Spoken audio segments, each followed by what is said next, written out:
Bonjour. Waouh, mané. Bienvenue, installez-vous, on a des nouvelles pour vous. Des bonnes et des mauvaises, mais il y a des nouvelles pour vous. Bienvenue, installez-vous, on a des nouvelles pour vous. Des bonnes et des mauvaises, mais il y a des nouvelles pour vous. Encore une fois, une femme premier ministre. Mais cette fois, c'est une dame de fer qui administre. Remplaçant Nyang, le numéro de l'ex-banquier de Habré. Abdoul Mbaye n'a pas redressé notre économie de l'après. Au lieu de la prospérité promise par le Yokouté, il y a eu de l'austérité qui empêche l'argent de circuler. Abdoul Mbaye, dernière victime de Kebida Maki. Bienvenue dans l'ère de Kebida Mimi. On espère plus de rigueur dans les ministères. Discipline dans l'administration comme des militaires. Baisse du coût de la vie et moins de misère. Et en prison, on veut voir plus de voleurs, milliardaires. Comme Taïb Ndiaye qui doit être soulagé et content. Même si sa liberté lui a coûté un gros montant. 3 milliards 400 millions payés presque compte. L'ex-boss du cadastre a dû passer du bon. Il fait partie de la race de ces bandits à col. L'origine de son trésor mal acquis est trouble. Des immeubles, des terrains, villas et appartements. Il s'est enrichi avidement, rapidement, illégal.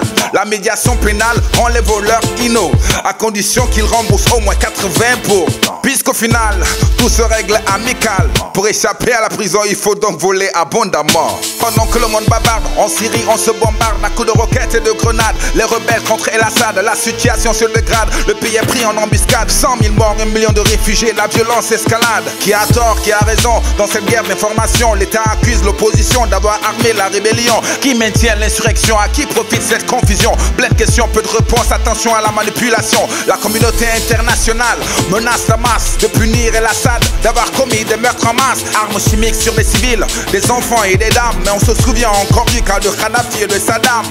Avis de grève sur la capitale. Et ces débattants rappellent à Maki une promesse capitale faite lors de la dernière campagne électorale. Et concernant leur situation matrimoniale, Bonnie, je vous trouverai de mari si je suis élu. Mais elles attendent toujours comme de la marchandise invendue, comme de la denrée périssable. Leur situation est précaire. Elles attendent le prince qui le conduira devant le maire. Ne zappez surtout pas, le Wolof c'est dans un instant. L'information sans chichi, le journal rappé. Non, ne partez surtout pas, le Wolof c'est dans un moment. La vraie info c'est ici, le journal rappé. Jage si leen déglu leen am nañ xibaar indi leen yi neex ye naqari waaye léppay jëm ci yéen. Jage si leen déglu leen am nañ xibaar indi leen yi neex ye naqari waaye léppay jëm ci. Super Macky yeewoog mer dimanche ka jimbay dosé nangu caabi changé serire génne fam losé ay ca yaag say bagage ca xaj fii may seef ku ma neexul wàcce ku ma neex ma aj coow li ne cour grand place rajo télé bépp gàlle mel ni tuleeg male tas ñi feebar wàlle wax ji nag mooy dàq la wala démission gaañay werante ñun ñu takk dàll démission sunuy source nag nañu xamoon nañu ne ànd bi du yàgg président daan xolu ndax mbay moo ko ëpp swag dafay kos yu baax macc tuñ liisal kanam wax ji roule air jaay boo goos màgg ci amam et puis mbay mel ni ak sénégalais daa des loolu sax mel ni ku ñu sànni sunu biir rek mel ni ku fi rax moo tax Macky indil ñu Super Mimi taf gël dëgër amul benn ini mini maa indi moo laaj ko ñi ngembaloon sunu nimo rap ci kaso bi criminel ne Alex Ino PDSD Mimi mooy seen suy bale jaajëf Mimi bég ci yow Mimi fii respecté wuñ kuy masla waaye kuy dale jaajëf Mimi bég ci yow Mimi mais nag sa guerre phase yi rek nga war changer parce que diplomatiquement quand même tu nous mets en danger.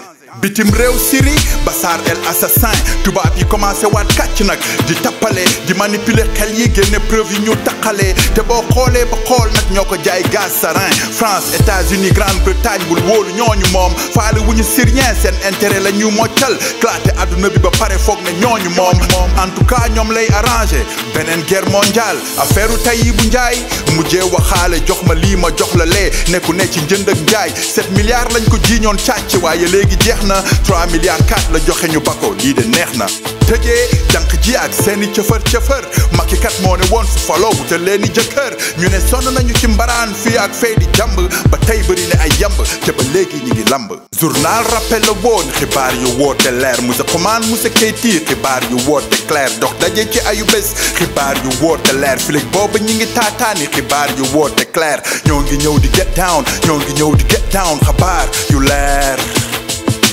ñoo ngi ñëw di get down ñoo ngi ñëw di get down xabaar yu clair